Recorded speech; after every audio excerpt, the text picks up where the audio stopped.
meu nome é Alessandro Casado, eu sou gerente de projetos da Irmã Consultoria e também sou instrutor de alguns treinamentos. E estou hoje com vocês aqui em mais um capítulo dos nossos Pílulas de Conhecimento para falar um pouco sobre cronoanálise. Então, eu queria trazer algumas dicas aí para quem vai ou já está executando um trabalho de determinação dos tempos, né, dos processos. Antes de entrar nessas dicas, né, propriamente ditas, eu só queria relembrar com vocês aqui um pouquinho a importância do conhecimento dos tempos, né? O conhecimento dos tempos, ele é fundamental, ele é fundamental para o planejamento, para a programação, para a gestão, né, de qualquer processo da empresa. É com base nesses tempos que a gente vai definir a quantidade de recursos necessários para a execução do projeto, né, determinar a capacidade produtiva de um determinado posto ou de um setor da empresa, efetuar ali os nossos programas de produção, os nossos cálculos de custo, né, de produção desse produto, né, implementação de melhorias, né, balanceamentos de linhas de montagem, linhas de produção ou células de montagem, né. Então o conhecimento do tempo, ele acaba sendo um recurso fundamental no dia a dia da empresa. Porém, algumas vezes a gente acaba cometendo alguns equívocos aí na hora de determinar esses tempos. Aí a gente chega a alguns tempos que depois na prática não podem ser atingidos, né? Então a primeira dica que eu queria deixar com vocês aqui para quem for executar esse tipo de trabalho, né? Antes de parar do lado da pessoa ali que vai ser, da pessoa que executa o processo de estudo, né? Com um cronômetro e uma prancheta na mão, né? Que você vai gerar, queira ou não, você vai gerar um certo receio na pessoa, porque ela vai achar que ela está sendo avaliada, né? Então antes de fazer isso, conheça previamente os processos, né? Conheça previamente o processo que você vai analisar e as pessoas. Observe o processo, identifique quem faz o processo, como ela executa, qual que é o ritmo de execução das atividades, as dificuldades que você já observou. E também se apresente para as pessoas, né? Explique lá com calma o que você vai fazer, qual que é o objetivo do trabalho. Então o objetivo do trabalho é sim levantar os processos e os tempos, mas também identificar oportunidades de melhoria, né? Que vai facilitar o dia a dia deles. Então essa apresentação, quebrar esse gelo é fundamental para que a pessoa depois não altere o ritmo de trabalho dela e impacte na determinação do tempo, né? Depois que você já conheceu previamente o processo e os colaboradores, né, é preciso identificar qual que é o método mais adequado para a definição dos tempos. Isso em função do quê? Em função do nível de detalhe que você precisa, né, em função do tipo do processo e do nível de detalhe que você precisa chegar. Então, se você precisa, por exemplo, né, identificar quantos por cento do dia da pessoa ela passa executando uma determinada tarefa, né, mesmo que ainda você precise de um grau de confiabilidade e de um erro para esse estudo, a observação instantânea ela pode ser a mais adequada, né? Você vai ter o tempo, a porcentagem do tempo da pessoa com aquela atividade, gasto com aquela atividade, com um nível de confiança necessário. Porém, ela não permite um detalhamento muito grande.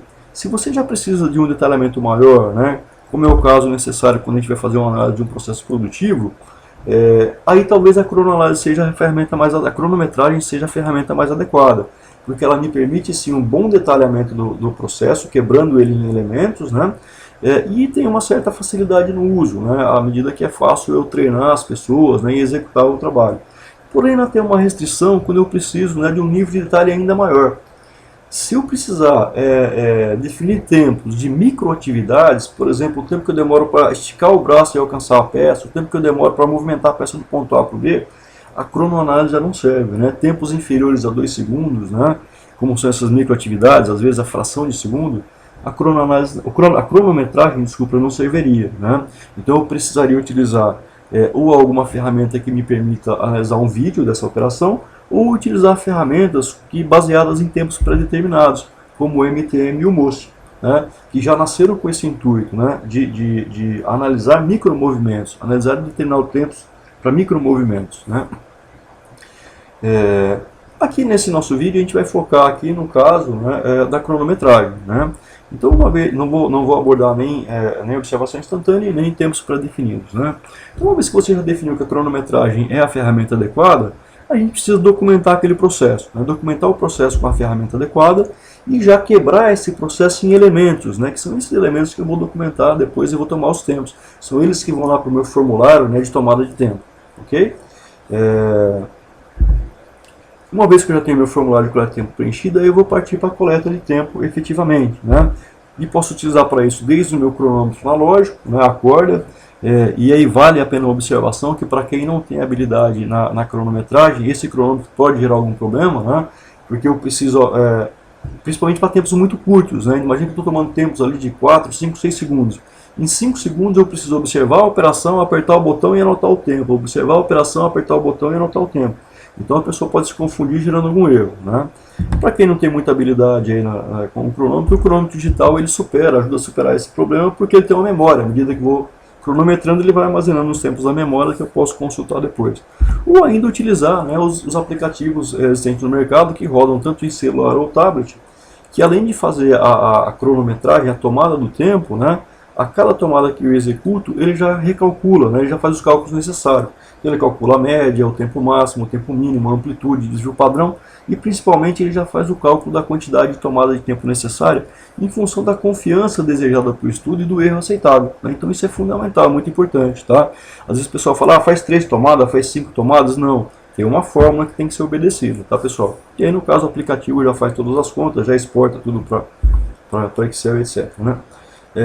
Depois que você fez a sua tomada de tempo, você precisa verificar se tem, a primeira coisa é verificar se tem algum ponto fora, né? Então você precisa verificar aqueles tempos tomados, através da ferramenta adequada de nivelamento, se tem algum ponto que precisa ser excluído do seu estudo, né? Então feito isso, você exclui esse ponto, recalcula o seu tempo médio, e aí com base nas observações, né, você vai definir o seu fator de ritmo, seja através de uma avaliação de ritmo julgada nas suas observações, ou do preenchimento das tabelas de habilidade e esforço, né? Mas você vai definir um fator de ritmo que multiplicado por esse tempo médio, já nivelado, vai te dar o tempo normal, né? Agora o que é necessário fazer? Identificar o fator de fadiga, que é como o próprio processo, o meio ambiente, né, a ergonomia, impactam no desempenho do colaborador durante o dia. Então, como que a temperatura, a umidade, a posição de trabalho dele, o peso da peça, a quantidade, a frequência, né, o tempo do processo, impactam no dia a dia, né? Então, através das tabelas adequadas, você vai calcular o fator de fadiga e vai multiplicar, né, aquele tempo normal que você tinha calculado por esse fator de fadiga. E você vai ter agora o tempo padrão, que é esse o tempo que a gente quer definir, né, que vai ser utilizado na nossa programação, no nosso planejamento. Então, aqui terminaria, né, o trabalho do cronometrista, né? Eu defini o meu tempo padrão. E aí entra a segunda parte do trabalho, né, que é a segunda parte do trabalho do cronoanalista, né, que é com base nas observações que você fez, nos tempos que você levantou, você analisar cada elemento daquele e identificar oportunidades de melhoria, seja oportunidade de melhoria no layout do posto de trabalho, no uso da ferramenta adequada, etc, né? Mas você identificar a melhoria e propor e indicar qual seria o tempo ganho com essa melhoria proposta. Após a aprovação, né, da implementação dessa melhoria, seria implementar essa melhoria, né, e depois retomar os tempos, né, com as melhorias já implementadas. Bom, pessoal, em função do curto tempo que a gente tem aqui, né, são essas as dicas que eu queria deixar para vocês. Eu espero que tenha agregado algum valor. E para quem gostou, né, eu queria deixar o convite aí para participar do nosso treinamento, né? A gente vai ter a oportunidade de entrar a fundo em cada um desses tópicos, né? Discutir algumas dicas, né? Quais são as ferramentas mais adequadas, né? E principalmente treinar através de exercícios dinâmicas, né? Então, treinar a documentação do projeto, a quebra dos elementos, né? A coleta dos tempos, a definição dos tempos médio, normal e padrão, as ferramentas de nivelamento, as propostas de melhoria, né? Então, para quem quiser se aprofundar um pouco mais em todos esses pontos que a gente colocou aqui, eu deixo o convite para participar do nosso treinamento, né? Por enquanto, eu deixo com vocês aqui o meu muito obrigado, né, por vocês terem participado desse vídeo, né? E espero reencontrar vocês novamente aí, ou no nosso treinamento, né, ou em futuros vídeos aqui no nosso canal. Obrigado, pessoal, um abraço e até mais.